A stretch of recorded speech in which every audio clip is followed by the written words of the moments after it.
제가 사역을 하다가 쉬는 날이 되었을 때 스트레스를 푸는 방법 중에 하나가 영화를 보는 것입니다. 제가 영화 보는 걸 좋아하는데 그 중에서도 어떤 영화를 좋아하는가 하니 액션 영화를 좋아합니다.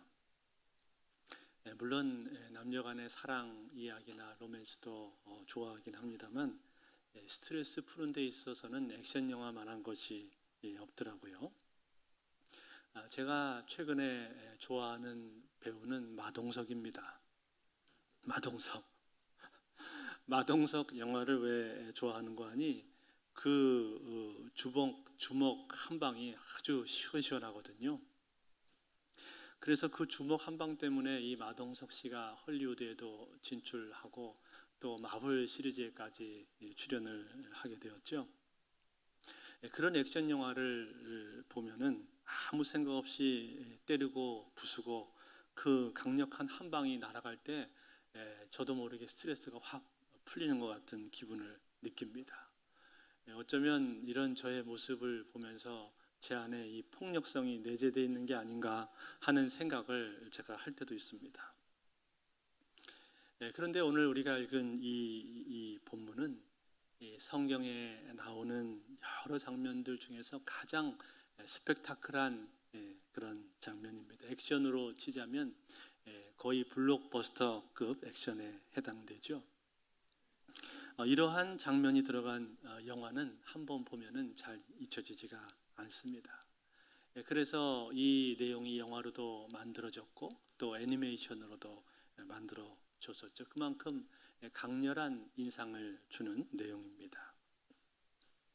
그런데 여러분, 오늘 이 홍해 사건이 어떻게 해서 일어나게 되었는가? 이것은 결코 우연히 일어난 일이 아니었습니다. 다분히 하나님의 계획 가운데 일어난 일이었습니다. 오늘 1절과 2절 말씀을 보시면 우리가 그것을 금방 알 수가 있는데 이렇게 되어 있습니다.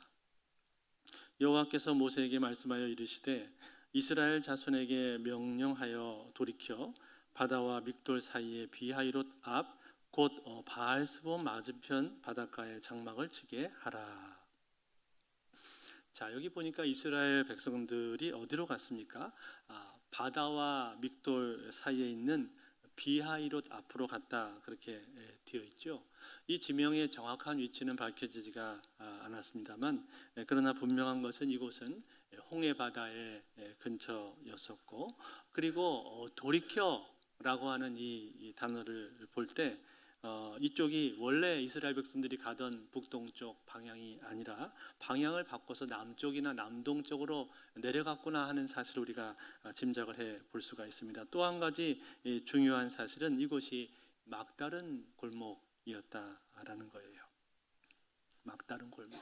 앞에는 홍해 바다가 놓여져 있고 양쪽은 산으로 둘러싸여 있고 뒤쪽은 사막이었습니다. 애굽 방향의 사막이었단 말이에요.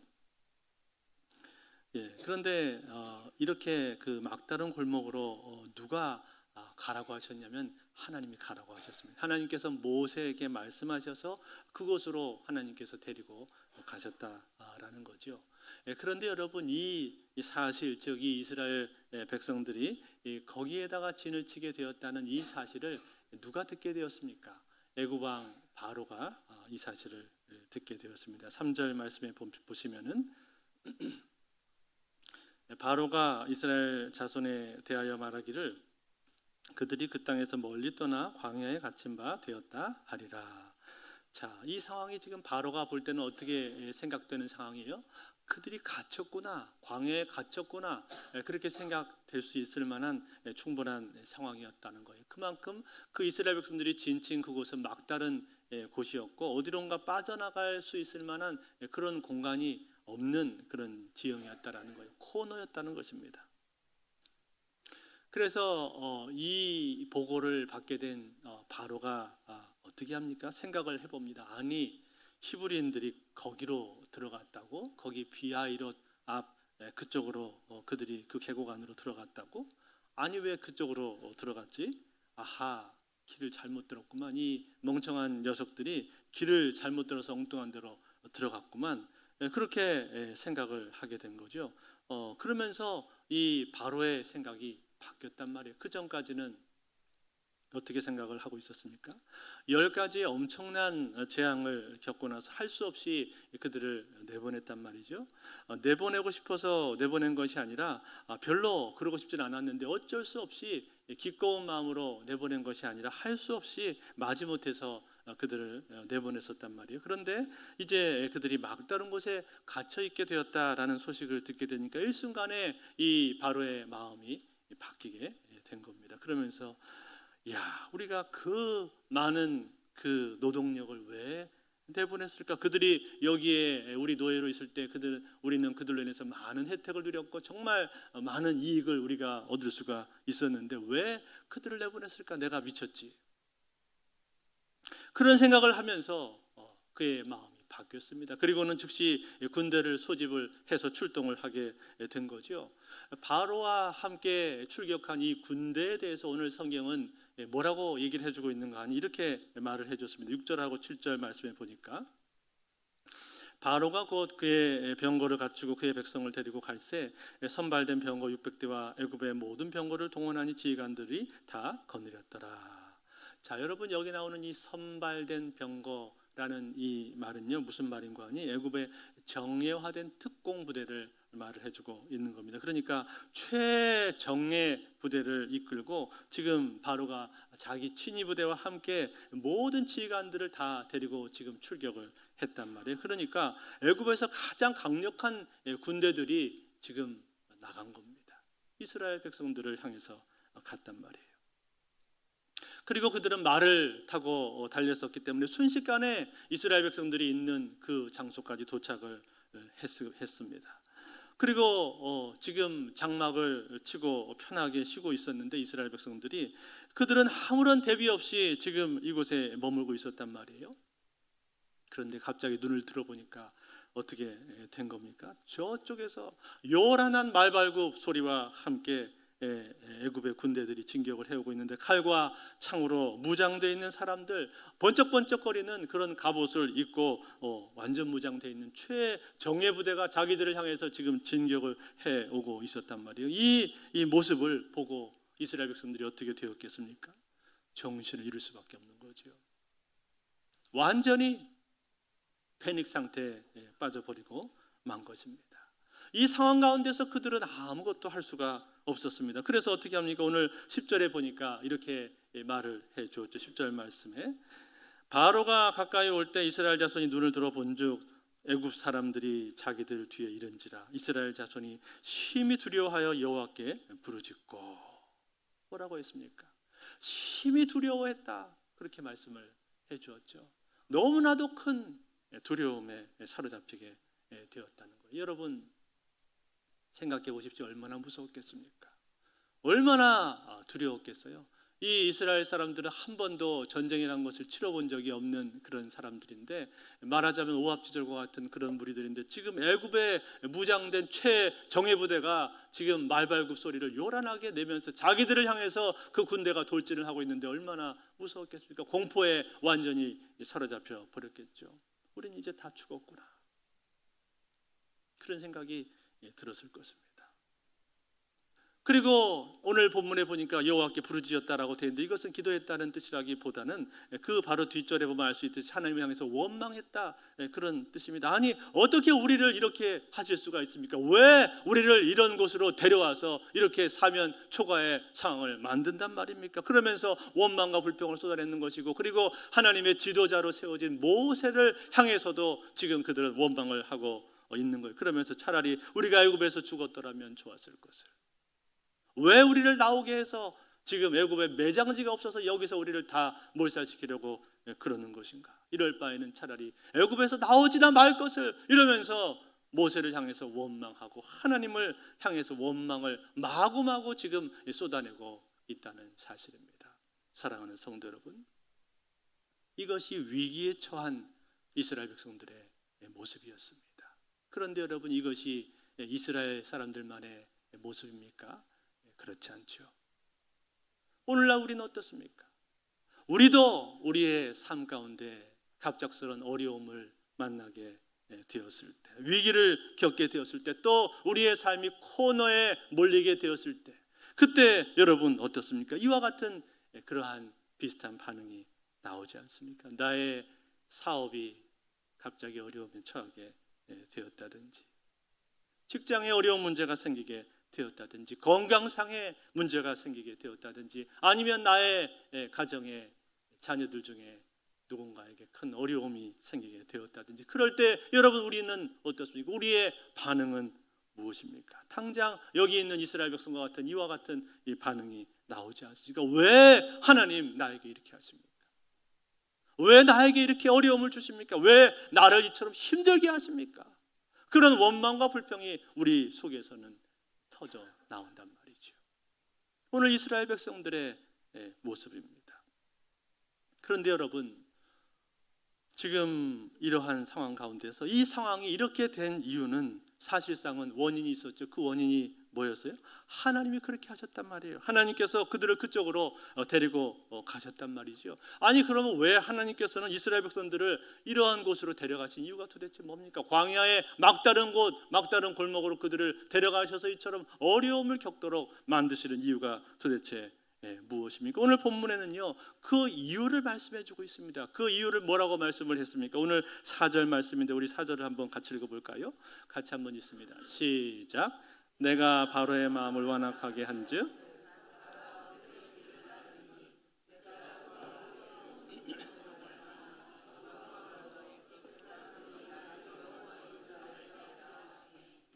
무리가 그대로 행하리라. 아멘. 자, 뭐라고 말했습니까?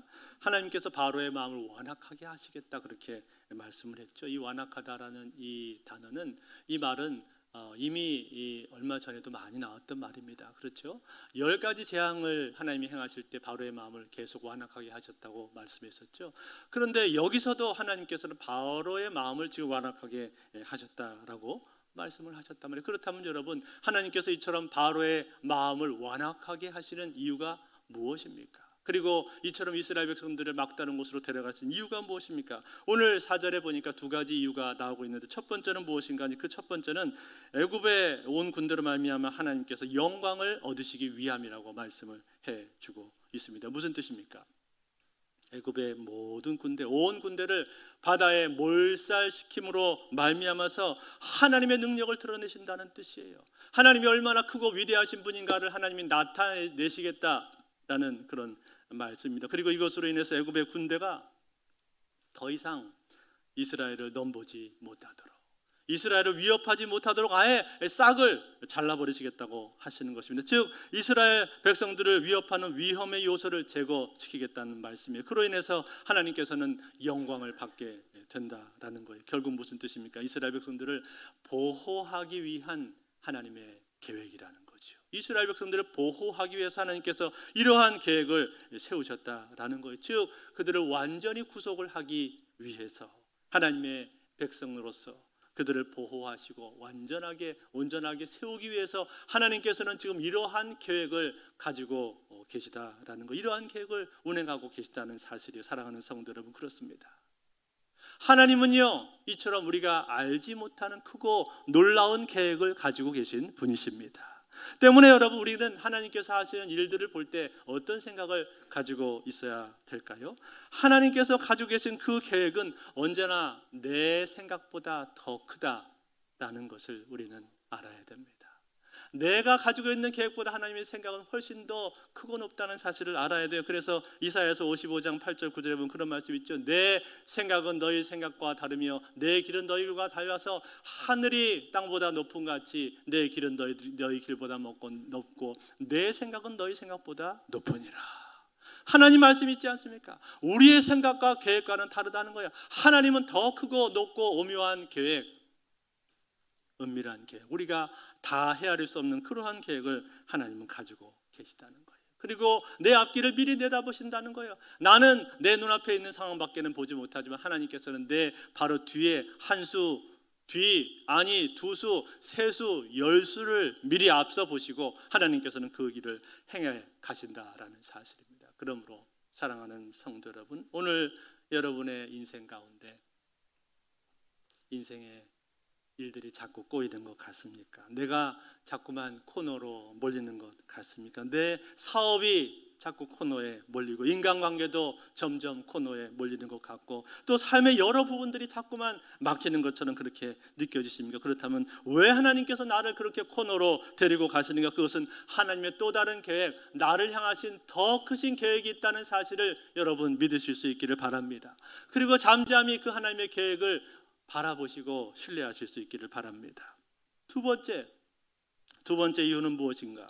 두 번째는 뭐라고 말했는가 하니 애굽 사람들이 나를 여호와인 줄 알리라 그렇게 말씀했습니다. 즉 여호와 하나님이 어떤 분이신가 하는 것을 알리신다는 거예요. 물론 과거에도 하나님께서 하나님이 어떤 분이신지를 드러내셨습니다. 10가지 재앙을 통해서도 하나님이 위대하심을 그들에게 보여주셨지만 그러나 이번에 이 사건을 통해서는 하나님께서 더 분명하게 더 확실하게 더 크게 하나님이 누구신지를 그들에게 알리겠다라는 말씀이에요. 뿐만 아니라 이것은 애굽 한 나라에만 국한된 말씀이 아니라 온 세계 열방 가운데서 하나님의 모습을 나타내시겠다는 거. 이방인들조차도 다 하나님이 누구신지를 알도록 그렇게 만들겠다라고 말씀하고 있는 거예요. 그래서 여러분 이 홍해바다 사건은요, 이것은 이후에도 수도 없이 성경에서 많이 인용이 됩니다. 심지어는 이방인들의 입을 통해서도 이 홍해바다 사건이 나오는 것을 우리가 보게 돼요. 여호수아 2장 9절하고 10절을 한번 볼까요? 여호수아 2장 9절 10절에 이렇게 되어 있습니다. 말하되 여호와께서 이 땅을 너희에게 주신 줄을 내가 아노라. 우리가 너희를 심히 두려워하고 이 땅 주민들이 다 너희 앞에서 간담이 녹나니 이는 너희가 애굽에서 나올 때 여호와께서 너희 앞에서 홍해물을 마르게 하신 일과 너희가 요단 저쪽에 있는 아모리 사람의 두 왕 시온과 옥에게 행한 일 곧 그들을 전멸시킨 일을 우리가 들었음이니라.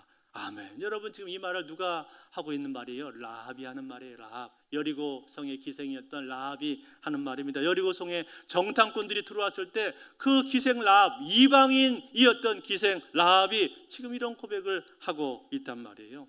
그녀의 입에서 이런 고백이 나오게 한 거예요. 홍해바다 이야기가 나오도록 한 거예요. 뿐만 아니라 시편에도 보면요, 시편 기자가 이 홍해 사건을 언급을 합니다. 시편 106편 22절 그는 함의 땅에서 기사와 홍해에서 놀랄만한 일을 행하신 이시로다.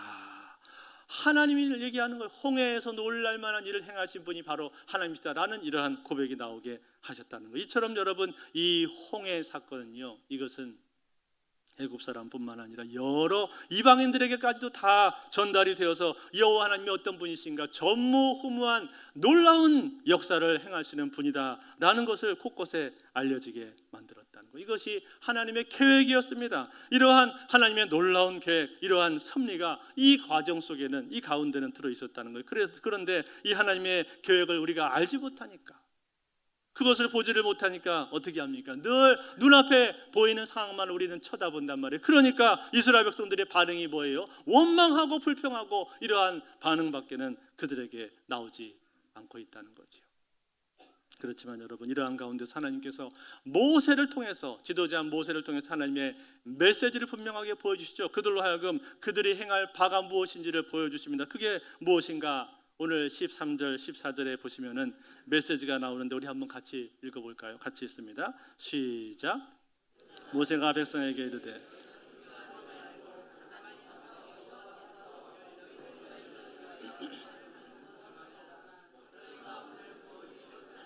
영원히 다시 보지 아니하리라.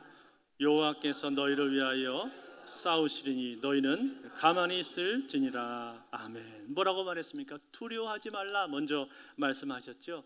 여러분, 이 두려워하지 말라라는 이 말은 성경에 참 많이 나오는 말씀입니다. 그만큼 우리 인생은 두려움이 많다라는 뜻이죠. 그래서 하나님께서는요, 아브라함에게도 어느 날 나타나셔서 아브라함아 두려워하지 말라, 나는 너의 지극히 큰 상급이니라 그렇게 말씀하셨고, 또 모세를 뒤를 이어서 지도자가 돼야 되는데 그 리더십에 대한 두려움을 가지고 있는 여호수아를 향해서도 두려워하지 말라 하셨고, 어느 날 솔로몬에게도 말씀하셨고, 신약시대에 와서는 사도 바울에게도 두려워하지 말라, 이 백성이, 이 성중에 내 백성이 많으니라 하면서 하나님께서 두려워하지 말라는 그런 말씀을 하셨습니다. 이처럼 수도 없이 하나님은 두려워하지 말라고 하시는 거예요. 두려움이 인간의 근원적인 감정이기 때문에 그렇게 말씀하고 있는 거죠. 과거에 동유럽이 개방되기 전에 공산주의가 지배하고 있을 때 동구권을 드나들면서 전도를 하셨던 리차드 범브란트라는 목사님이 계셨습니다. 그런데 이분이 성경을 밀수하다가 그만 붙잡혀서 감옥에 갇히게 되었습니다. 감옥에 들어가니까 도대체 할 일이 없잖아요.